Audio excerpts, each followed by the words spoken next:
I'd like to begin by acknowledging the traditional owners of the land in which I record this podcast, the land of the Kabi Kabi peoples. I pay my respects to the traditional owners of country and their elders past and present, and extend that respect to all Aboriginal and Torres Strait Islander peoples listening today. Welcome to the smart community, smart regions, smart towns, and smart cities. It's where we live, work, and play. With smart communities, the future starts today. Big data, smart mobility, emerging trends galore. The Smart Community Podcast is what you're looking for. Hi, Smart Community friends. In this episode of the Smart Community Podcast, I have a brilliant discussion with Kuhu Gupta. Kuhu is a data visualization engineer at Illumio. In this episode, Kuhu tells us about network flow visualizations and zero trust segmentation in cybersecurity. We discuss the difference between exploratory and explanatory visualizations, designing for diverse user personas, and the importance of personalization in data tools. We finish our chat discussing the lessons learned from choosing parallel coordinates over Sankey diagrams and the critical importance of talking to users early and often. As always, we hope you enjoy listening to this episode as much as we enjoyed making it. Hello, Kuhu. How are you today? Hi, Zoe. I'm doing great. How are you? I am doing fabulous. I'm really excited for this interview today. So let's just jump straight in. And can you please introduce yourself? Tell us a little bit about your background and your current work. So, hi, everyone. I am Kuhu Gupta. I'm a data visualization engineer working at the intersection of cybersecurity, data storytelling, and design. I come from computer science background, but my path into visualization actually started in a pretty unexpected place. During my undergrad, a data mining professor, her research focused on brain and behavior sciences, and she invited me to work with EEG signal data. And she wanted to explore whether visual data mining techniques could reveal hidden patterns in the data that she had. And that project just completely hooked me on to the power of visualization, and I just stayed. And that early spark led me to pursue my master's in visual analytics and human-computer interaction from Georgia Tech, where I basically deepened my understanding on how people read visualizations or how they interact with data, and also how design can support decision-making. And after graduating, I joined Illumio, which is a cybersecurity company. It's been 5 years now. I've been working at Illumio, and where I design data visualizations that give organizations visibility into their internal network infrastructure.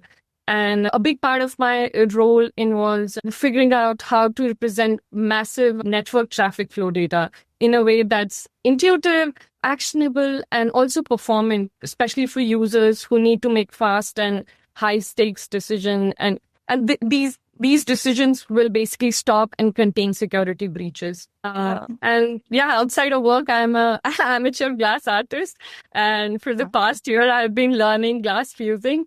It's a slow and tactile process, very different from my day job. But yeah, it taps into the same joy of like exploring patterns, giving it structure.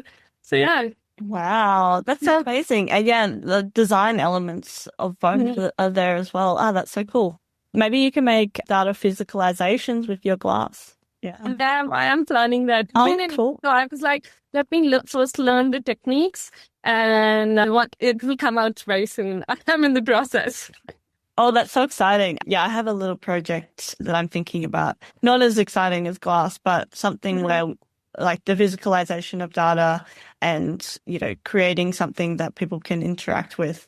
Those are the best ones. I have recently gotten into, I did this one project where I made these badges, not badges, like magnets as souvenirs. And that was my first data physicalization project. And the first badge that I kept on my head literally had tears in my eyes. I was like, oh my God. But yeah, that's data physicalization. I would say it's like, it just brings tears to your eyes when it just becomes real right in front of your eyes. That's so cool. And yeah, feeling the data Mhm. is really special. Anyway, we sound like massive data nerds, which I love. So, okay, we've learned a little bit about you now, and we'll learn some more as we go through this interview. But let's start. You've given us a little taste of what you do with data visualizations and storytelling. Can you give us a little bit more on how you and I guess your organization use data visualization and storytelling? Yeah, of course. So before I dive into like how we use the visualization, I think it's important to give a little bit of context on what Illumio does and what we are actually visualizing. So you can't protect what you can't see. And that's really the heart of what we are solving at Illumio. So it's a cybersecurity company, as I said before, that helps organizations stop the breaches. And they do this with a strategy called zero trust segmentation. And a key part of that strategy is a network visibility, so which helps team answer two questions. Number one, who is communicating with whom and whether that communication is safe. But the enterprise and cloud environments are incredibly complex. You are dealing with thousands of applications, workloads, or you can call it resources and connections, like all communicating in just a real time. So I often give this analogy. So imagine you are in a submarine, deep underwater, and then it's divided into compartments. And each compartment is sealed by this watertight doors. And so if there's a breach, it can be sealed off to like prevent the entire submarine from sinking. And so now imagine a submarine not with like 20 compartments, but 20,000 interconnected compartments. And these compartments could be applications, databases, resources, and all are like constantly talking to each other. So what used to be a few doors to monitor now has become this like tangled web of like pathways. And even one pathway can lead to a breach. Like it can be potentially exploited and can lead to a breach. So it's very important to give a visual picture of this, clear visual picture of this entire system. So that is why we need visualization in this space, in the strategy that we use at Illumio, zero trust segmentation. I hope I don't know if this analogy works, but this is how I understand it in my head. Yeah, absolutely.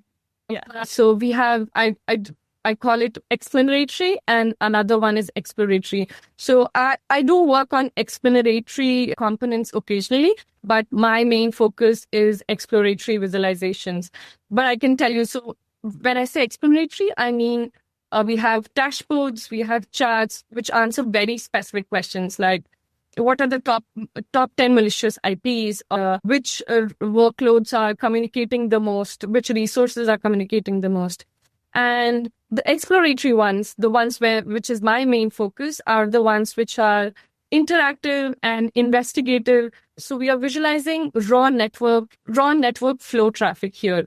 So they are network flow maps, they're hierarchical structures, and it's a combination of network diagrams and hierarchical.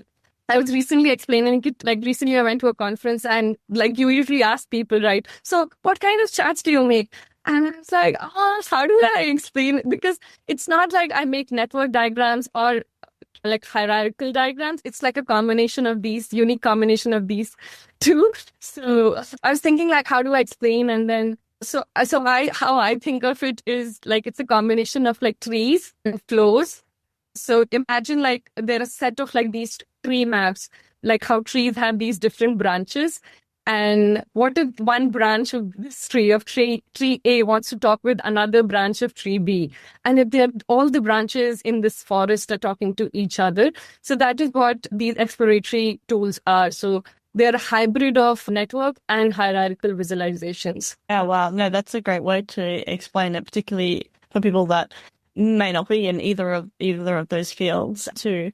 So we talked about a little bit about how you use them. So you've got your explanatory, which is more around like a dashboard that says there is this amount of whatever the person is interested in. They can see, they just go to it for a very specific answer. I want to know how many users are logged into the network or whatever, or how many breaches we had last month or whatever, or potential breaches last month. Then the one that you were talking about, the explanatory, is more investigative. So you're interacting with it, and what are they looking for? Are they looking for potential weaknesses in the system, or how? I guess you talked about how this would communicate with this. So if this happened, how would that affect the rest of the forest? So I think there are a bunch of questions that they are trying to solve. Number one, as I said, who is talking to whom? So network flow diagrams, they usually have the source and destinations, and they want to see like who is talking to who. And then what's this expected? Like if these two things are talking, was I expecting this in my network? I didn't. So like an example, like I was not expecting source A to talk to source B using port 88. I was not expecting that behavior. Like, why is this talking? Why is this green line going between these things? So that is another question. And then should this connection be allowed? So when I say allowed, it's basically all these users. Why do they need network visibility? So once they have this network visibility, they want to write policies.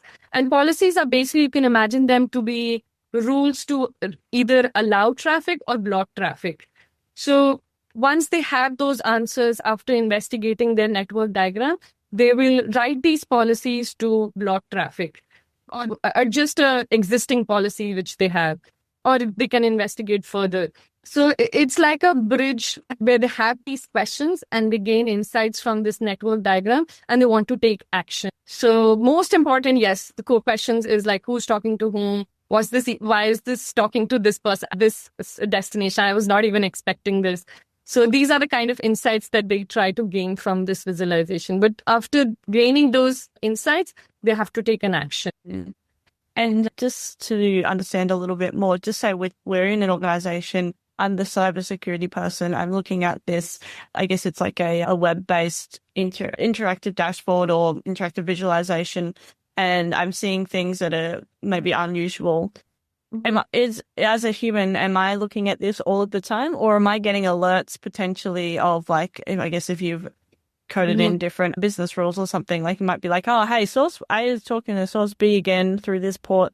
That hasn't happened before. Why is this happening? Or is it more you're looking at the visualization and the human is making all of the decisions and actions? So we don't have anything as an alert system, I would say. So both explanatory and exploratory, I think, works in combinations. So explanatory would like give you insights, like smaller insight, like answering very specific questions. And if they're not very satisfied, or they were able to identify this is the source I'm interested in from that dashboard, they would be able to go from there to this more investigative visualization. We don't have any alert system in place, but a lot of times these two work in combination. So it'll be in real time that these things are happening as well as historical. Yes. Yeah.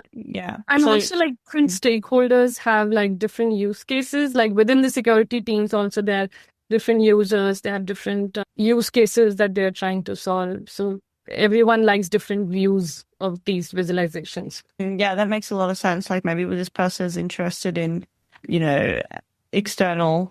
external bad actors, and this one might be an internal or whatever. There's so many. I taught cybersecurity for a few years, and so I learned a lot about. I was more just looking at the human factors of cybersecurity, which was super interesting. But I see how, and actually got me interested in the behavioral economics side of things. So as you were talking about your early project about the brain waves. Yeah. I also did a project in machine learning looking at ECGs and predicting dementia and things like that. So that was super interesting. And again, it was like a project. And then I was like, the first machine learning model I created, oh my God, it nearly killed me. But then after that, I was like, oh, wow, this is really super interesting. And then linking that with the human, I mean, obviously brains are human, but like, yeah, linking that then with the way we think and that behavioral economic side of things also got me hooked. That's so interesting. Yeah. Background in cybersecurity and working with ECG, like how we land up in data visualization. Sometimes it's just like absolutely amazing to hear stories. Yeah, absolutely. And then from the other side of me with the smart cities, I really am interested in how we can use that data that we collect in smart cities to benefit the community. And one of those key use cases is how can we communicate better with the community that's why I'm really interested in data visualizations and storytelling from that perspective as well. Yeah. I would like to learn about what data you're collecting about smart cities and what you are trying to communicate with that. Yeah, there's a lot, and yeah, let's have another conversation about this for sure. But it really depends on the city and the person collecting that data. And I don't think we've done a good job in smart cities. I mean, the hype, like the term smart city is not so much on the hype cycle anymore. So it's more around, well, first of all, digital transformation, and then collecting data, and then being able to use that to make decisions internally, but then also communicate better with our communities as well. And all sorts of things like, a lot of early use cases were around waste and parking and environmental and like those type of things. But then how can we use more kind of different and innovative solutions to bring in community engagement as well as people, the numbers and the stories and those type of things too. Anyway, let's back to you. Okay, so we talked about some of those issues and problems we're trying to address. But do you want to go a little bit deeper into specifically how you're using data and storytelling to address those issues and problems? Mm-hmm. Yeah, of course. So I think there are a couple of problems that we're trying. I think I touched a little bit on scale. So I'll give you an example of like one of our customer environments where like they basically have like 20,000 resources, which is generating like billions of network flows daily. And that's over like 400 GB of data every day. And so in the past, how these network logs were processed where you would manually review this volume of data. And it's very hard to like identify a breach or even prevent it. So these visualizations are helping to solve that scale problem, which is where this breach is just buried in some data in the log. So that is number one, the scale problem. Another one, I would say it's complexity. Like modern networks are not just like on-prem. So here we are dealing with hybrid environments like which are spanning data centers. There are also multiple clouds, and each cloud has their own way of doing things. So and they have their own infrastructure hierarchies and like security models. And since they are working in this hybrid environment, so for security teams, it becomes so much difficult to have this one cohesive system to navigate and like to navigate this like forest of like these interconnected pathways. So they often like just fly blind and like when it comes to understanding what's actually happening inside the infrastructure. And that's where visualization comes in. So yeah, complexity. And then I think overall in cybersecurity, speed is like, it just counts like how early can you like detect that potential breach. And the first question usually the teams ask like, how far has this spread? And like Jungian's philosophy is also like, we do like there will be breaches, but how fast can you identify it? And how early can you like stop it from like going to and affecting your entire network? So the teams need to identify attack paths quickly and stop them from spreading. So that is third. And I think just like from a very design user perspective, I would say just the diversity of users. Like within a single security team, you could have threat hunters. You also like their executives who want to see at this data, and their application owners who are just very much focused on this one application that they own. And or like compliance teams, for them policy validation is very important. So like each group needs to see network data through a different lens, and you have this one source of data which are network flow logs. So and like they have different lens of looking at, and also they have within this each group everyone has a different mental model of looking at it too. So yeah, these are some of the problems that we are trying to solve using visualization. Yeah, well, lots there. And I think those different lenses is a really good way to explain it because, like you said, you've got one source of data, but we all want to see it, or the team want to see it in a different lens, but it's still the same, like it's still the same data and it's still that same truth, right? It's still, but we want to be able to make a decision based on whatever our agenda is in that circumstance. So that leads really nicely then to around how we consider our audience. And for you, I guess you'll have your, I guess, overarching audience of, say, a client, but then you'll have your different people that are interested in those different lenses. So how do you consider that whole audience when creating a data story or visualization? Yeah, as like I mentioned, like we have these different user personas. I mentioned about application owners, you have like compliance and risk officers, and also executors who just want to see this image from the top, like is like just to know, have some like quick situational awareness. But how, like when we sit down to like actually like design these visualizations, we have like a structured conversation, mostly with product managers and like different teams within the organization, and understand like what are the primary tasks like each users are trying to accomplish, and what insights should they be able to derive, and most importantly, what action they would take after learning from this visualization. Like once they have explored this visualization, what action do they want to take?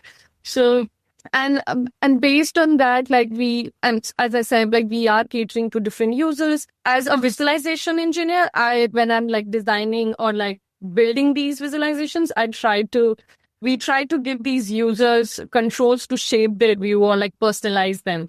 So like we have these like multiple layout options. So some users prefer like these sequential layouts. I'm just giving examples like how it works in like network diagrams.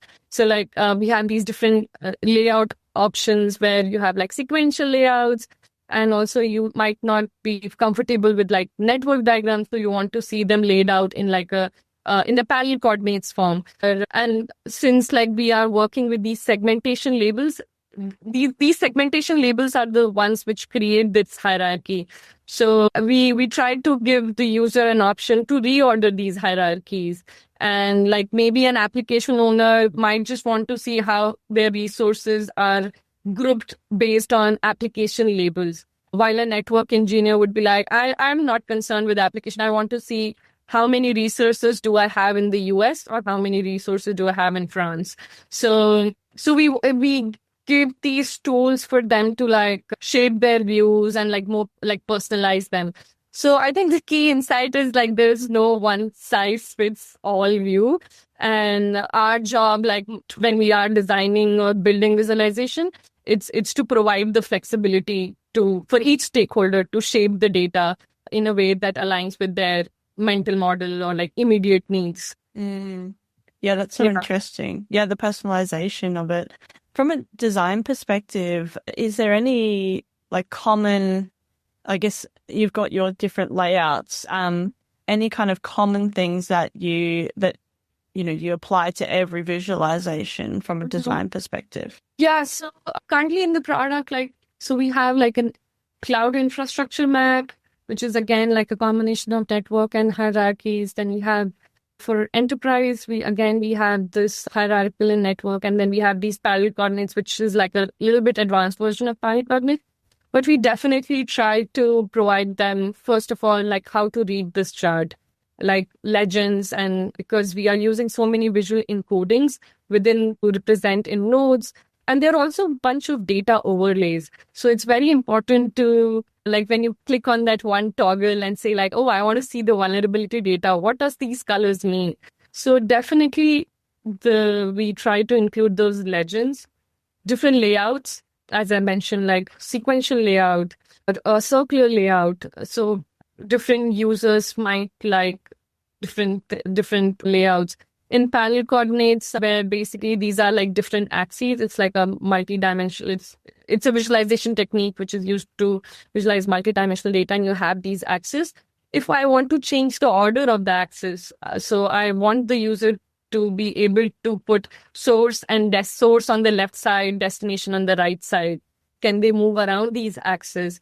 So just flexibility in layouts, visual layouts, I would say. And then when I say reordering hierarchies, like in all these visualizations, we do let them change the hierarchy. Maybe they want to, if they have like bunch of labels. Let's say they have 4 labels. They have an application label. So application labels could be the names of their applications. Location, it could be they have application 1, 2, 3 in US also. They have it in France. They have it in Singapore. They have it in Australia. So, and they want to group this based on, like in each location, they want to see their application 1, 2, 3. So we let them change add as many hierarchy labels as well as being able to reorder them. So it's more like you are letting them change the entire order of their data. So that is another one. Then also like progressive disclosure, we don't want to, like, yes, we have a lot of data, but we don't want to overwhelm them with like, this is all you got. So we want them to have like a higher level overview, provide them cues to be like, okay, this one is interesting because this has a lot more resources, or this is very talkative because you can like go and hover on it and see there are so many links going in and out of this group. So, and then they can go and explore just that group because it's interesting to them. So just giving them a high level view and then providing them cues, visual cues to go and interact with the most interesting one. And the interesting one could be like depend from user to user. So yeah, I think these are some of the techniques that we use in like visualization. Thanks. That's super clear way of putting it. And I think even like from a listener's perspective, if they're not in cybersecurity, they might not understand all of the, different terminology. But I think the overall, context and the idea of what we're trying to do here is what's really clear to me. We're giving the user, based on their persona or their job, a way to tell their own story with the data, so then they can make their decision, whatever that happens to be, because and what's interesting to me will be not so interesting to you, and vice versa. And the data will still be the same. And then the last thing you said around the not showing them everything to overwhelm, but just showing them what they need to know is interesting too. From a cybersecurity perspective too, but I take that as also something you can consider when we are creating other data stories and visualizations, right? Even if it's, for the community or decision makers or whatever the case is.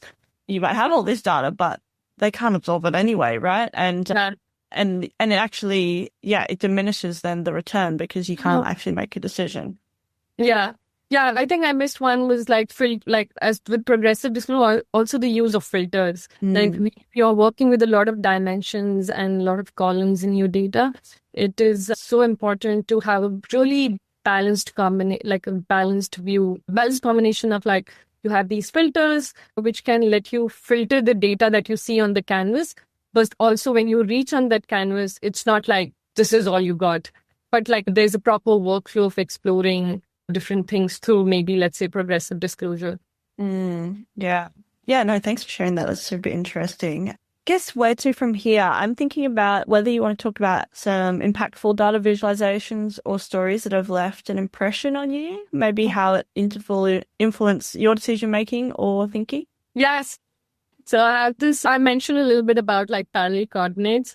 So I worked on this project, which is called, in the product we call it mesh, because it looks like a mesh of network flows, but it's basically, when you in raw visualization terms, it's a parallel coordinates. It just completely changed how I think about visualization design, especially in a product space. Then you'll have to explain that for the listeners. Yeah, I can do that. So parallel coordinates is like a technique typically used for multi-dimensional data analysis. So very simple example, like a car data set that we have. And we have different metrics for the cars, like acceleration and the speed, all of those, make, the year that they were made in. And each axis would be that attribute. Let's say one axis is acceleration, one axis is speed. And then you have these lines going. And on this axis, on each axis, there are values, specific values. So when you have a car data set about, let's say, different cars, and then you would see this line going across these different axes, and each line represents one car, let's say. So did I do a good job? Yeah, I think so. Yeah. Okay. So Yeah, so that is parallel coordinates. And but like in cybersecurity products, you would have seen like network diagrams are everywhere. And like understand, like they are there for a good reason, because yes, we are visualizing network flows. So it seems very natural. But like I kept seeing the same problems, like network diagrams, like very quickly turn into these hairballs.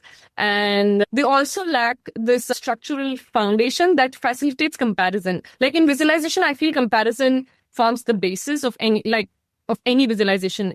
When you just read a simple chart, it's like, what am I comparing this with? Like, which bar is taller than the other bar? So inherently, we are always like comparing. So network diagrams, I feel it's very hard to do that. And like when you're trying to analyze patterns across like thousands of connections, there's also no visual anchor. Like there's no consistent way to like orient yourself or like compare different flows. So we asked, like within the team, we asked ourselves, like, what if we moved away from network diagram like entirely? And then we landed on this parallel coordinates, which felt like, okay, maybe we can work around this technique to make it work for our use case. And we had to innovate significantly, because standard parallel coordinates are just not meant for hierarchical data. And they are multi-dimensional, but they don't handle hierarchical data where you have like categories, like how we have reptiles. And like, I'm just giving an example like of the animal kingdom, and you have stuff under each category. Like you keep going deeper and deeper, starting from like mammals, and then maybe let's say reptiles, and then you have specific animals in each one of them. So things like umbrellas first, and then underneath, or I guess in a hierarchical, like an organization, you'll have the CEO, then you'll have managers, and then people will be underneath. Yeah, like the separate managers. Within countries, there are states. Within states, it could be counties. So that's a really good example of hierarchy. So parallel coordinates doesn't do that. So, but like at Illumio, since we are doing micro-segmentation, we have these label hierarchies, and which are very crucial for investigation. So we basically built drill down capabilities in this mesh, and you have to like click on it. Each, like all the axis labels that you see on a parallel on each axis, you can basically click on it, and then it goes deeper into it, and the entire data changes. So we had to innovate significantly in that. And we also had to solve for scale, like because we are visualizing thousands of flows. And with scale, like even parallel coordinates can become messy. So we had to develop like really smart brushing features and like ability to like investigate individual flows even within the brushed areas. So, but like while I was like doing this, I was also like, my first instinct, to be honest, for this project was Sankey diagrams, because they're aesthetically pleasing and they just seem like a natural fit when you compare it to parallel coordinates. And I advocated hard for that approach. But like very quickly, when I started doing user research with like professional services team that works daily with our customers, I realized that aesthetics weren't the answer. So Sankey diagrams can't handle that data scale. And you also want to make sure that your visualizations are readable. And so, yeah, I did. But let me tell you, really, like I was so stuck on Sankey diagrams for weeks that, no, I want to do this. This makes sense. But yeah, that user research with the professional services really helped. And like, I understood why this will not work.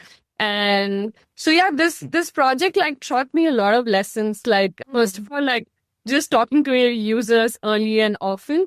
And I was creating problems in my head, to be honest. It just didn't exist for actual users. And I was just making assumptions. Oh, that is how they use the tool.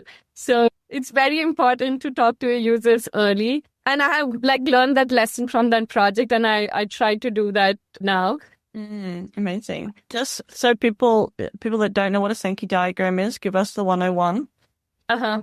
So Sankey diagram is used for flow data, mostly for network, like for flow data, I would say, let's not call it network, but just flow data. And you will see these rivers of data flowing. And with those rivers, you could also see the volume. So that is also an added layer where you can say, which was very interesting. Like what I liked about Sankey diagram in this context was even I can show how much source is talking to destination, how many number of connections, or what is the number of let's say I can encode number of flows or the bytes. So for me, it was really interesting. And I felt like this would be really helpful for the users to know how much they're talking, which after like talking to the users, I realized that was not the case. But yeah, Sankey diagrams are used to visualize flows. And so yeah, that was like one of the lessons that I learned. And also just like aesthetically pleasing solution, like isn't always the solution. Sometimes like simpler or less conventional can serve much better. Like it totally depends on your use case. And also like just how we landed from network diagrams to parallel coordinates was also really good learning process, because like oftentimes you will look at some source destination network traffic flow data and you'll be like, oh yeah, network diagrams totally make sense here. But like sometimes thinking outside the box can really lead to a solution which will be very effective for the actual task the user is trying to accomplish. Yeah. I think bringing the users in early where you can, otherwise, starting to create those personas, which I imagine you can do now when you've got like a lot of knowledge of what that your users are wanting, but then verifying that information and then using like aesthetics is one thing that we want to use, but we need to balance that out with the usability and then what the problem is that we're trying to solve, right? Also, like I totally agree. Like a lot of times you don't have access to real users. Also, just within your team, like I have learned so much, like just someone sitting beside me and then using the tool. And because you are like, yeah, it's so discoverable. It's just there. They can quickly see it and then just do the thing.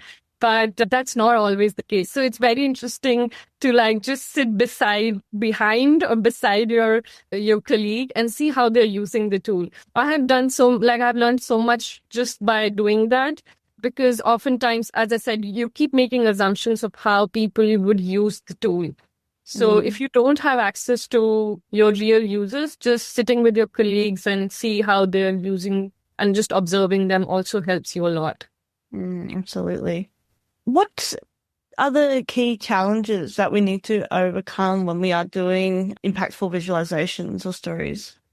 I think one of them, because since we are working like in an organization, it's very important to have that synergy between your product managers, you have a design team.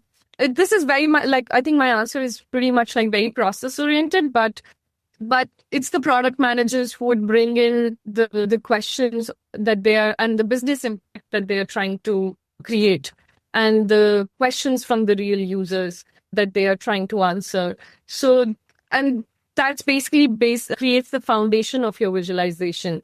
So it's very necessary to have that clarity and being able to understand what the goal and what actions users would be taking. And then with the design team, since this visualization would go into a product, and there are other features also in your product, it's not just this visualization. So it's very important to identify the right workflows. Like how would the user land onto your visualization, or where does it fit in this user workflow? So it's very important to have this synergy of all these three stakeholders in this process to create really impactful visualizations, I would say. And each one brings their own, I guess, lens again, and expertise on how on shaping what that visualization looks like, but also what it does and how it fits in the workflow. And I think importantly, what you said around having a goal or objective, what is the purpose of this visualization, which I think can be applicable to any circumstance, like having those goals, because that will then shape like what maybe the aesthetics, how clear it needs to be, the action, as you said earlier. So I think having that goal and having if you're working with a team, having that shared goal as well is really important, because otherwise you can be pulled off into all sorts of different directions. Yeah. I think one other challenge that often is like, as someone working in data visualization, you oftentimes have to think both as a designer and an engineer. So you are thinking about how, and then also like why. Yes, it's you will collaborate with different stakeholders, but also how are you going to implement this visualization?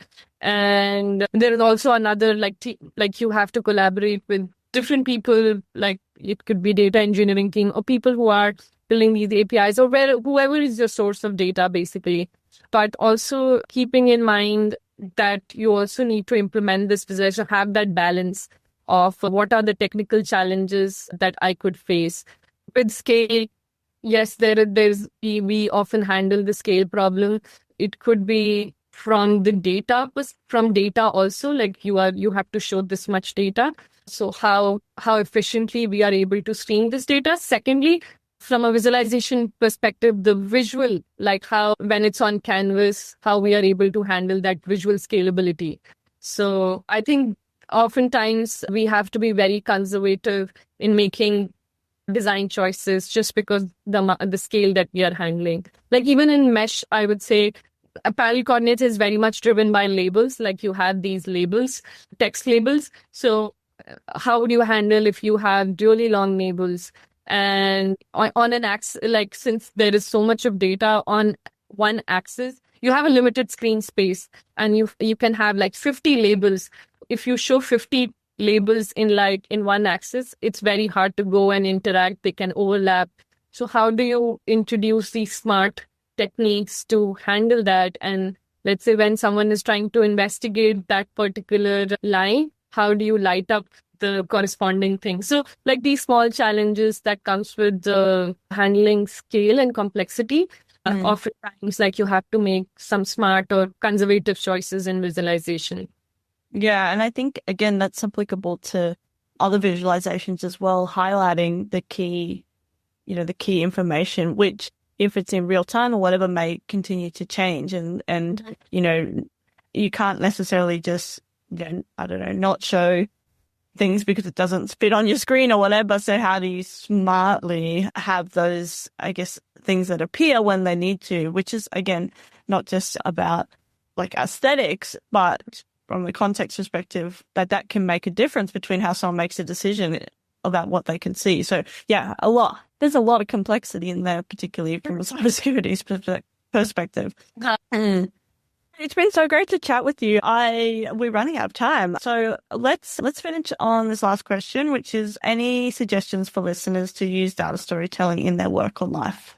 Yeah, absolutely. I think I touched on a couple of points today, and a few things I would just say, like, start with action, not the chart. We oftentimes be like, oh, why don't you make a pie chart with this data? So rather than doing that, like start with, I would say, the action. What do you want your users to take an action once they have seen your data representation, data visualization?